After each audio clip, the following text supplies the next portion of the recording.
बिस्मिल्लाहिर्रहमानिर्रहीम। अस्सलाम वालेकुम स्टूडेंट्स, मेरा नाम कासिम अली है और मैं आपका फिज़िक्स टीचर हूँ। Student as you know well कि हम अपनी फर्स्ट ईयर फिज़िक्स का चैप्टर नंबर 10, चैप्टर का नाम ऑप्टिकल इंस्ट्रूमेंट्स, इसको स्टडी करते आ रहे थे अपनी प्रीवियस वीडियोस में। और अपनी इस वीडियो के अंदर भी हम उसी चैप्टर का एक टॉपिक डिस्कस करने जा रहे हैं और उस टॉपिक का नाम है एस्ट्रोनॉमिकल टेलीस्कोप। ठीक है, बेसिकली टेलीस्कोप के मतलब हम पढ़ेंगे कि टेलीस्कोप होती क्या है। ठीक है, इस वीडियो में हम टेलीस्कोप को डिटेल के साथ डिस्कस करेंगे और मुझे उम्मीद है कि आप साथ साथ देखेंगे तो आपको समझ भी आएगी अच्छी तरह से।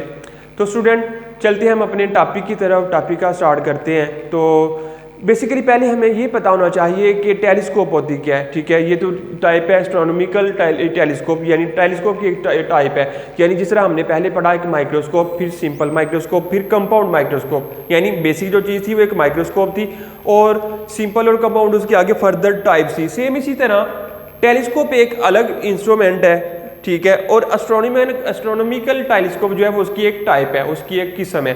तो पहले हम टेलीस्कोप के मतलब देखेंगे कि what is mean by telescope. ठीक है, टेलीस्कोप का क्या मतलब होता है स्टूडेंट? टेलीस्कोप क्या चीज़ है, ये किस लिए यूज होती है? ठीक है, हम इसको देखते हैं। कहते हैं telescope is an optical instrument used for viewing the distant object. Telescope is an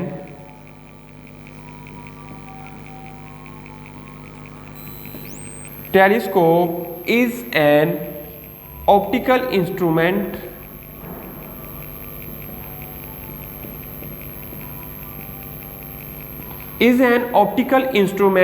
used for viewing the distant object.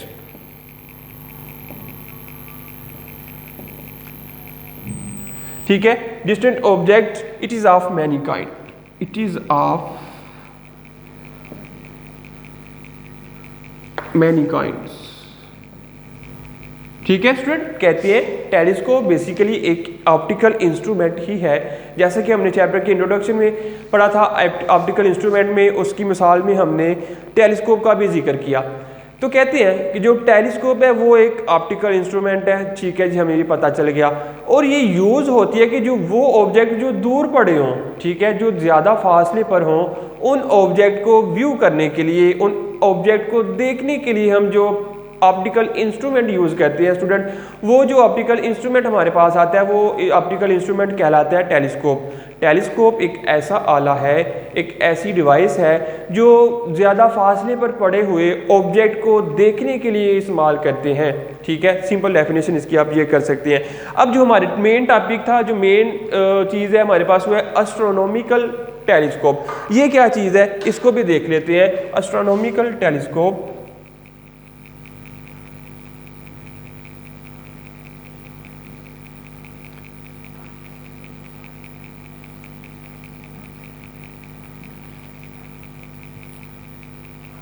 Astronomical telescope कहते हैं the telescope used to see the distinct image of distant heavenly object. The telescope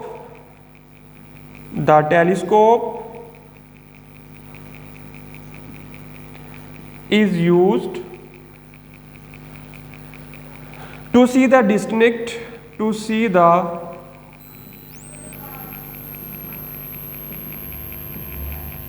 a telescope which is used to see the distinct image of distant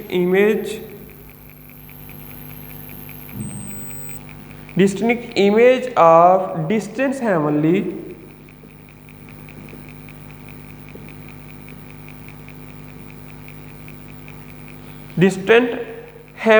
object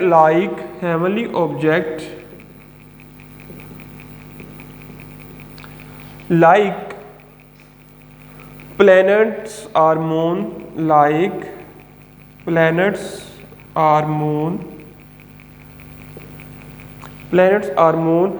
is called astronomical telescope, is called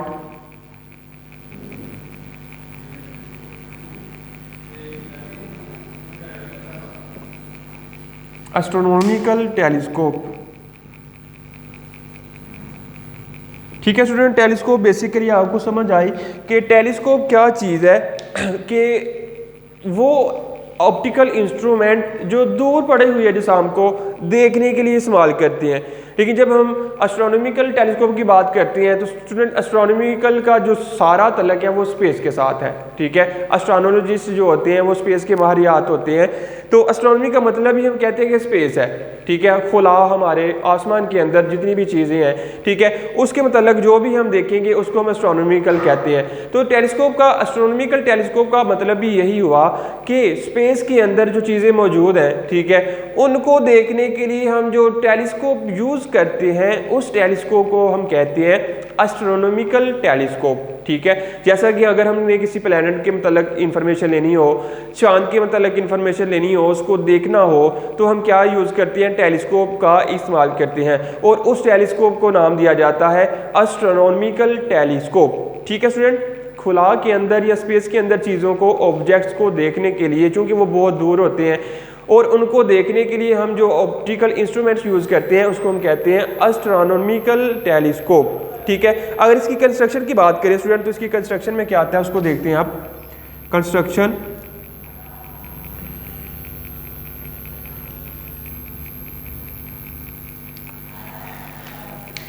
कहते हैं a simple astronomical telescope consists of two parts। ठीक है, it has two parts, it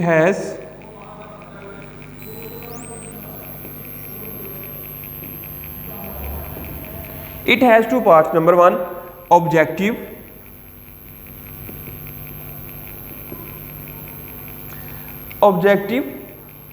ठीक है, it is of large focal length f0 and large aperture। ठीक है, it is of large focal length and large aperture।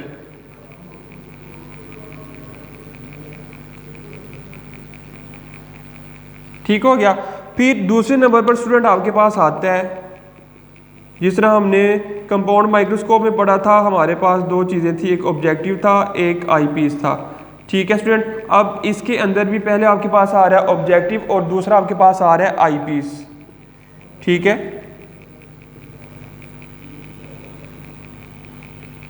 Objective और eyepiece, उसमें हमने क्या देखा कि उसका जो कंपाउंड माइक्रोस्कोप की जब हम बात कर रहे थे तो कंपाउंड माइक्रोस्कोप का जो आपके पास स्टूडेंट ऑब्जेक्टिव था उसकी फोकल लेंथ थी स्मॉल। ठीक है, और उसका अपर्चर भी क्या था, शार्ट था, स्मॉल था।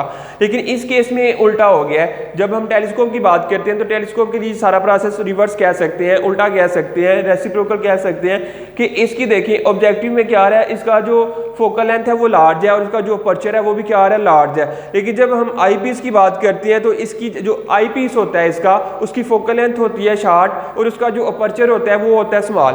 ठीक है, यानी कंपाउंड माइक्रोस्कोप और टेलीस्कोप बिल्कुल एक दूसरे का रिवर्स है, एक दूसरे का उलट है। ठीक है, ये भी आप इस तरह भी इसको याद रख सकते हैं।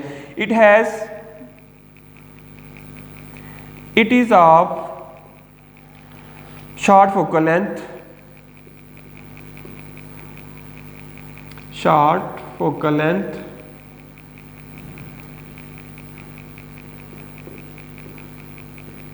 And small aperture. ठीक है स्टूडेंट, आई होप कि आपको समझ आई होगी। और इसका डिफरेंस क्या था, टेलीस्कोप और कंपाउंड माइक्रोस्कोप ये दोनों एक दूसरे के उलट आ रहे हैं। ठीक है, इसका आईपीस, जब हम टेलीस्कोप की बात करते हैं इसका आईपीस लार्ज और अपर्चर भी लार्ज, आईपीस की फोकल लेंथ और अपर्चर लार्ज और आईपीस की फोकल लेंथ और अपर्चर स्मॉल। लेकिन जब हम कंपाउंड माइक्रोस्कोप की बात करते हैं तो उधर हमने पढ़ा कि जो ऑब्जेक्टिव होता है उसकी फोकल लेंथ और उसकी जो अपर्चर होता है वो स्मॉल होते हैं, लेकिन आईपीस के लिए जो फोकल लेंथ और अपर्चर था वो लार्ज था। ये उसका उलट आ गया। ठीक है, ये आपके पास कंस्ट्रक्शन आ गई। फिर आपने क्या करना है स्टूडेंट, इसकी डे डायग्राम के ऊपर डिस्कस करना है, थोड़ा सा डे डायग्राम को अच्छी तरह से देख लेना है। फिर इसका जो प्रिंसिपल है, मैं प्रिंसिपल लिखने जा रहा हूं अभी कि इसका जो प्रिंसिपल है वो क्या आ रहा है। ठीक है, principal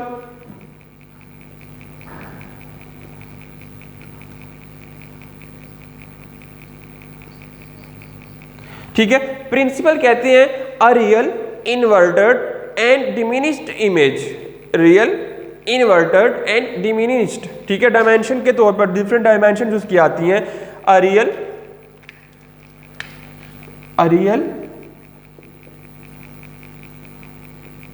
inverted and diminished,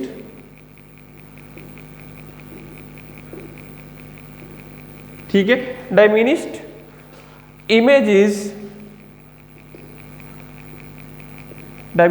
image formed by the objective, image formed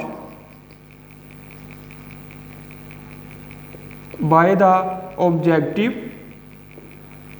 ठीक है। ऑब्जेक्टिव ये इमेज बनाता है, found by the objective, serves as an object for eyepiece, serves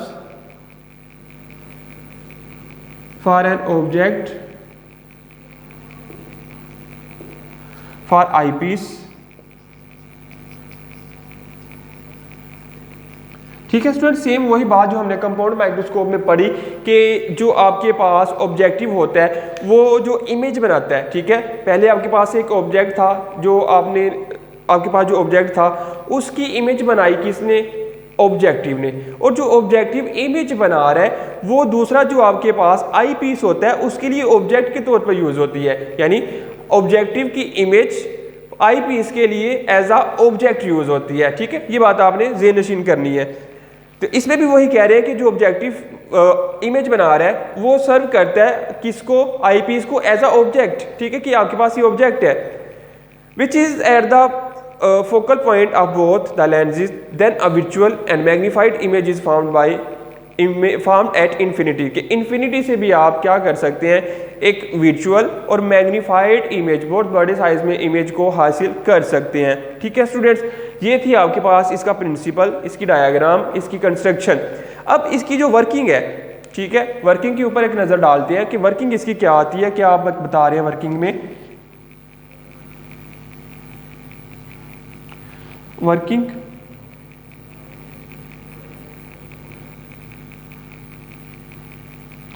working में कहते हैं student, image found by objective lens,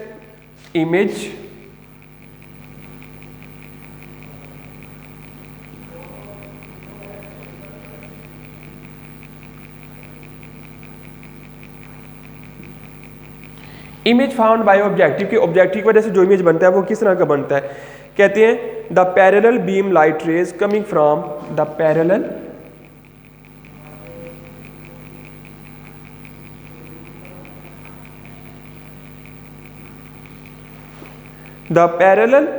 ठीक है, beam light rays, the parallel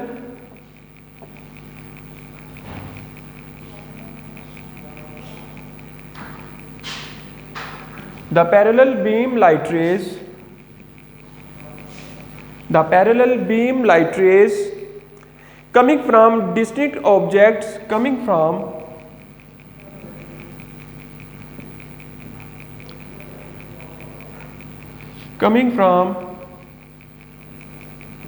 distinct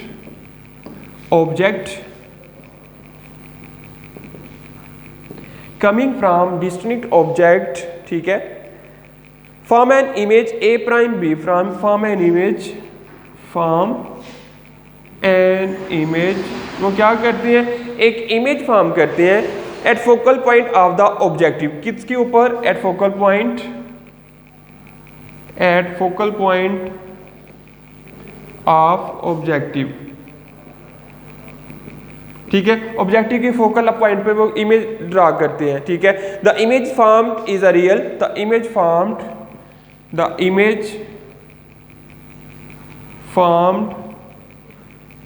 ठीक है, वो इज किस तरह की होगी, the image formed is real, inverted and diminished, real, inverted and diminished, ठीक हो गया।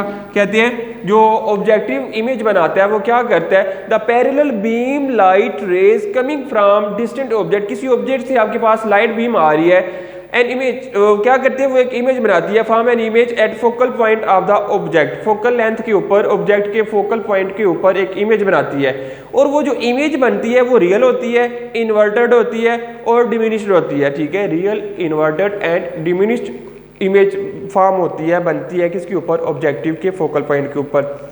फिर कहते हैं image found by eyepiece, image found bye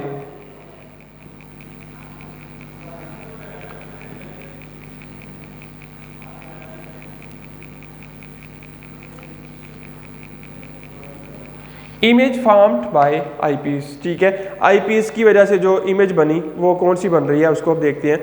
कहते हैं the real image act as object for eyepiece, the real image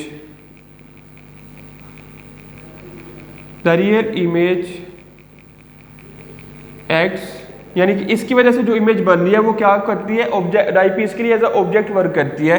the real image acts as object for eyepiece. ठीक है, आई पीस के लिए वो एज अ ऑब्जेक्ट काम करती है। ठीक है, image is formed at the focus of the eyepiece, image is formed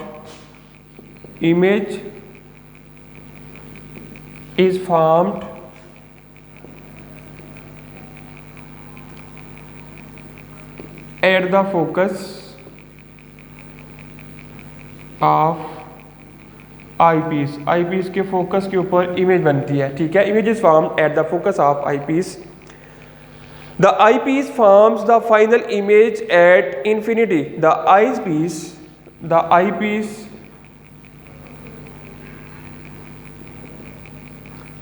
form the final image at infinity के ऊपर जो इमेज बनानी है वो किसने बनानी है, और फाइनल इमेज जो बनानी है वो इमेज बनाता है स्टूडेंट आई पीस। चूंकि जो ऑब्जेक्टिव इमेज बना रहा है, इमेज तो वो भी बना रहा है लेकिन उसकी जो इमेज है वो एज आ ऑब्जेक्ट यूज होगी फॉर आई पीस के लिए, और आई पीस के बाद जो इमेज बनेगी वो बनेगी फाइनल इमेज। ठीक है, the final image form is visual inverted and magnified, the final image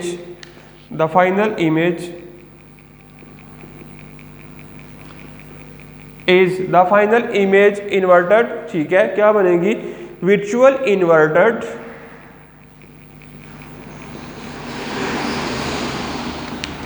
final image visual inverted and magnified. ठीक है, ये आपके पास इमेज बन जाएगी, रियल, इन्वर्टेड, वर्चुअल और मैग्नीफाइड इमेज बनेगी। ठीक है, फिर कहते हैं, समझ आ गई ये बात कि the real image acts as object for eyepiece, की आई पीस के लिए जो रियल इमेज होती है वो एज अ ऑब्जेक्ट यूज होती है। Image form at the focus of eyepiece, की जो इमेज बनती है वो आई पीस के फोकस के ऊपर बनती है। The eyepiece form the final image at infinity, और जो आई पीस होता है वो फाइनल इमेज फॉर्म करता है इन्फिनिटी के ऊपर। ठीक है, the final image is visual inverted and magnified, वो विजुअल भी होगी, इन्वर्टेड भी होगी और मैग्नीफाइड इमेज भी होगी। फिर स्टूडेंट कहते हैं फोकसिंग फॉर इन्फिनिटी, के इन्फिनिटी के ऊपर फोकस कैसे किया जाता है। ठीक है, फोकसिंग फॉर, ये एक न्यू टर्म है इसके अंदर, focusing for infinity.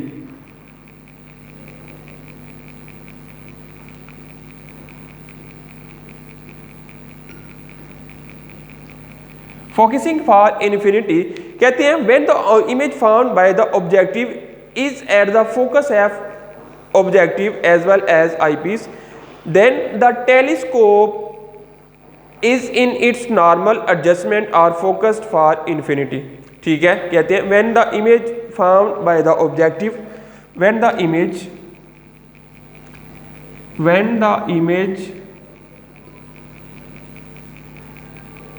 is formed by objective, ठीक है, ऑब्जेक्टिव से जब इमेज बन जाती है, found by objective is at the focus of, is at the focus of objective, is at the focus of objective as well as eyepiece, objective as well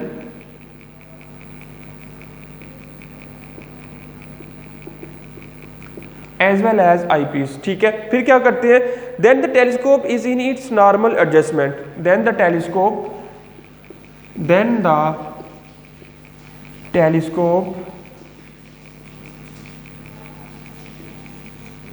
is in its normal adjustment। ठीक है, उस वक्त जो telescope होती है वो अपनी normal adjustment में होती है और फोकस्ड फॉर इन्फिनिटी, यहाँ इन्फिनिटी के लिए क्या कर रही होती है, फोकस कर रही होती है, फोकस्ड फॉर इन्फिनिटी और फोकस्ड फॉर इन्फिनिटी। ठीक है स्टूडेंट, ये आपको बताया जा रहा था कि फोकसिंग फॉर इन्फिनिटी के जब आपके पास क्या होता है, when the image is found by objective is at focus of objective as well as eyepiece, के ऑब्जेक्टिव की वजह से या आईपीस की वजह से जो आपके पास इमेज बनती है, ठीक है, उस वक्त क्या होता है, जो टेलीस्कोप होती है वो अपनी एडजस्टमेंट स्टेट में होती है। ठीक है, एडजस्टमेंट में नॉर्मल एडजस्टमेंट में होगी या इन्फिनिटी के लिए फोकस कर रही होगी। इसको कहते हैं फोकसिंग फॉर इन्फिनिटी, कि जब इमेज बनती है फोकस के ऊपर ऑब्जेक्टिव के लिए या आई पीस के लिए, उस हालत में जो टेलीस्कोप होती है फोकसिंग होती है फॉर इन्फिनिटी के लिए। तो नेक्स्ट स्टूडेंट कहते हैं लेंथ ऑफ टेलीस्कोप, जो टेलीस्कोप की लेंथ होती है वो क्या होती है, L is equal to F naught plus F O plus F E. कहते हैं in normal adjustment of telescope the distance between eyepiece and objective is called the length of telescope। ठीक है, इसको मैं लिखता हूँ, ये हमें रेज करना पड़ेगा अब।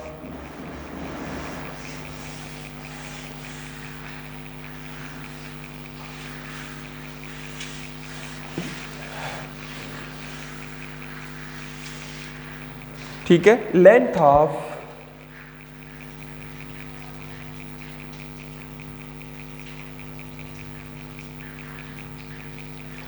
ऑफ टेलीस्कोप, कहते हैं in normal adjustment of telescope in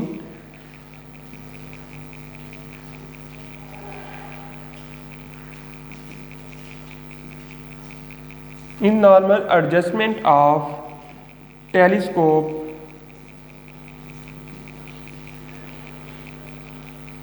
the distance between the distance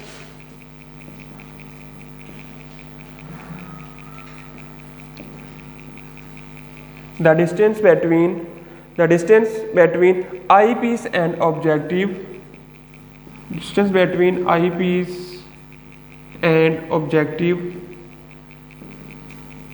distance between eyepiece and objective is called the length of the telescope, is called length of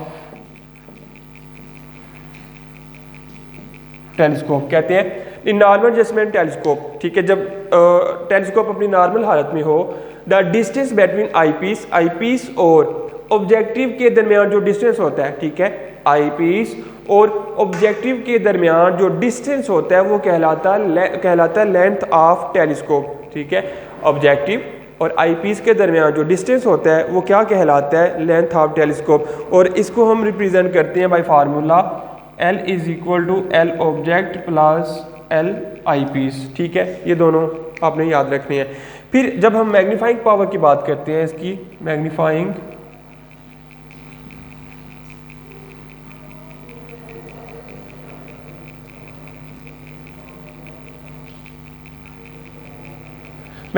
power, कहते हैं for telescope it can be defined as angle subtended by image at the eye as seen through telescope to the angle subtended by object as seen by unaided eye। So कहते हैं इसके लिए जो magnified power होगी, same वही फार्मूले से हम स्टार्ट करेंगे। मैग्नीफाइड का पावर था, फार्मूला था m is equal to beta over alpha. अब कहते हैं in right angle triangle by diagram अगर हम देखेंगे तो कहते हैं जो आपके पास tan अल्फा आता है, tan alpha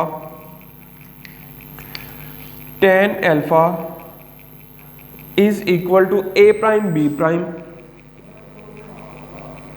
divided by O B prime. ये आपको डायग्राम से सारे पॉइंट्स मिल जाएंगे और इसको हम लिख सकते हैं स्टूडेंट्स ए प्राइम बी प्राइम, और ये जो आपके पास ओ बी प्राइम आता है वो आपके पास आता है फोकल लेंथ ऑफ ऑब्जेक्ट के, ठीक है। O B prime is equal to focal length of object के।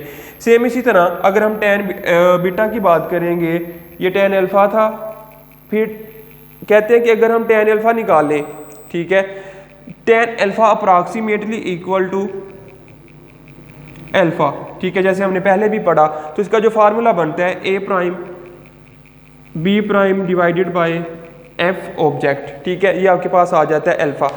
फिर कहते हैं टेन बीटा के लिए जब आप फार्मूला निकालेंगे, ठीक है, टेन बीटा क्या बनेगा, tan beta is equal to आपके पास आएगा A prime B prime divided by O prime B prime. इधर देखिए सिर्फ फर्क क्या आ रहा है, इधर ओ सिंपल था, इधर ओ प्राइम आ रहा है, सिर्फ ये फर्क है। इज इक्वल टू आपके पास क्या लिख सकते हैं आप, A prime B prime divided by focal length of eyepiece, ठीक है। इधर जो फोकल लेंथ आपके पास आ रही थी वो ऑब्जेक्ट की थी अल्फा के लिए, चूंकि अल्फा के लिए जो अल्फा एंगल बन रहा है वो ऑब्जेक्टिव के लिए बन रहा है, ठीक है। फिर आई पीस जो एंगल बना रही है वो बीटा एंगल बना रही है, तो उसके लिए फोकल लेंथ भी क्या होगी, ई वाली होगी।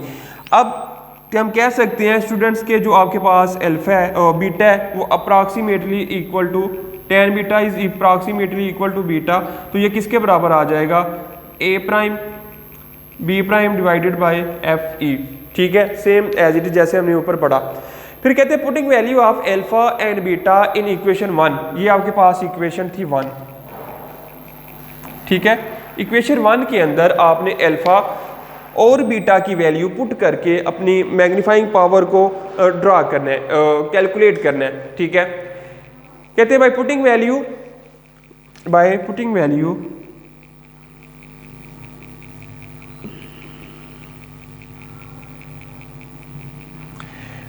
Value m is equal to, ठीक है, आपके पास जो m आएगा क्या आएगा, m is equal to beta की जगह ये value a prime B prime divided by F E divided by alpha की वैल्यू आपके पास आएगी A prime B prime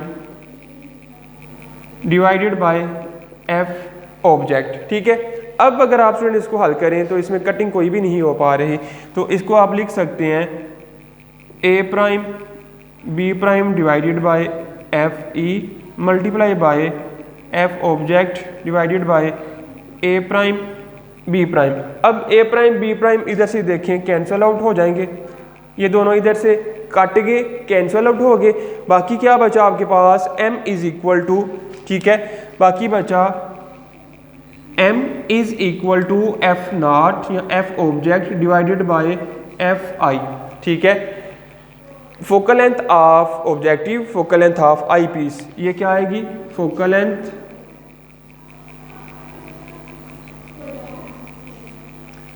objective, और ये जो आपके पास फोकल लेंथ आ रही है वो आ रही है आई पीस के लिए, focal length for I piece,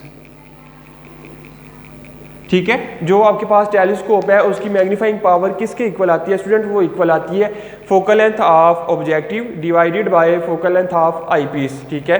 focal length of objective divided by focal length of eyepiece, ये जो आपके पास मैग्नीफाइंग पावर है किसके लिए, टेलीस्कोप के लिए, इसके इक्वल आती है। तो स्टूडेंट कहते हैं, अगर इसका एक नोट बता रहे हैं नीचे बुक में, कहते हैं a good telescope has an objective of large focal length, ठीक है। जो अच्छी वाली टेलीस्कोप होती है उसका जो ऑब्जेक्टिव होता है वो लार्ज फोकल लेंथ का होता है, एंड लार्ज अपर्चर, उसका जो अपर्चर है वो भी क्या होता है, लार्ज होता है। The brightness of final image depend upon intensity of incident light on the object, कहते हैं कि जो लाइट होती है, ठीक है, इमेज की लाइट, वो डिपेंड करती है कि कितनी या किस किस्म की इंटेंसिटी की जो लाइट है वो आपके पास आ रही है ऑब्जेक्टिव के ऊपर। यानी अगर लाइट की इंटेंसिटी ज़्यादा होगी तो इमेज की जो इंटेंसिटी होगी वो भी क्या होगी, ज़्यादा होगी। We use the objective of large aperture for this purpose, हम इस मकसद के लिए जो ऑब्जेक्टिव यूज़ करते हैं वो लार्ज अपर्चर का यूज़ करते हैं। It may magnify as well as make image to be bright. ठीक है, ये क्या करता है कि लार्ज, अगर अपर्चर आपका लार्ज होगा तो वो क्या करेगा, इमेज एक तो मैग्नीफाई बनाएगा, ठीक है, उसकी साइज़ ज़्यादा अच्छा होगा, और दूसरा जो इमेज बनेगी वो ब्राइट बनेगी। ठीक है, समझ आ गई बात। कहते हैं कि जो अच्छी टेलीस्कोप होती है उसका जो अपर्चर उसका जो फोकल लेंथ होती है वो लार्ज होती है, और अपर्चर भी क्या होता है, लार्ज होता है। फिर कहते हैं जो ब्राइटनेस का इन्हिसार है वो डिपेंड करता है intensity of light falling on the objective. अगर लाइट की इंटेंसिटी अच्छी होगी तो आपके पास जो इमेज बन रही है वो भी क्या होगी, अच्छी होगी। फिर कहते हैं इस मकसद के लिए हम क्या करते हैं कि लार्ज अपर्चर वाली टेलीस्कोप यूज़ करते हैं। ठीक है, जो ऑब्जेक्टिव यूज़ करते हैं उसका जो पर्चर है वो लार्ज होता है। चूँकि ऑब्जेक्टिव के लार्ज होने से क्या होगा, एक तो इमेज क्या बनेगी, मैग्नीफाइड बनेगी, दूसरा जो आपके पास इमेज बनेगी वो ब्राइट बनेगी। तो स्टूडेंट, ये हमारे पास टॉपिक था। टेलीस्कोप क्या था वो भी पढ़ा हमने इसके अंदर। फिर एस्ट्रोनॉमिकल टेलीस्कोप जो थी उसको भी डिटेल के साथ हमने डिस्कस कर लिया। ठीक है स्टूडेंट, तो मुझे उम्मीद है कि आपको इसकी अच्छी तरह से समझ आ गई होगी। ठीक है, कोई भी मसला नहीं आएगा इसके अंदर, बिल्कुल सिंपल सा टॉपिक आपने स्टेप बाय स्टेप याद रखना है, फिर आसानी से याद हो जाता है। ठीक है, तो स्टूडेंट फिर मिलते हैं हम अपनी अगले वाली नेक्स्ट वीडियो में। ठीक है, तब तक के लिए मुझे इजाज़त दें, अपना ख्याल रखिएगा, अल्लाह हाफिज़। वीडियो पसंद आई तो लाइक करें, अपनी राय कमेंट करें। ऐसे ही मजीद वीडियोस के लिए हमारा चैनल सब्सक्राइब करें और बेल का आइकन दबाएं ताकि आपको हर वीडियो का नोटिफिकेशन मिलता रहे।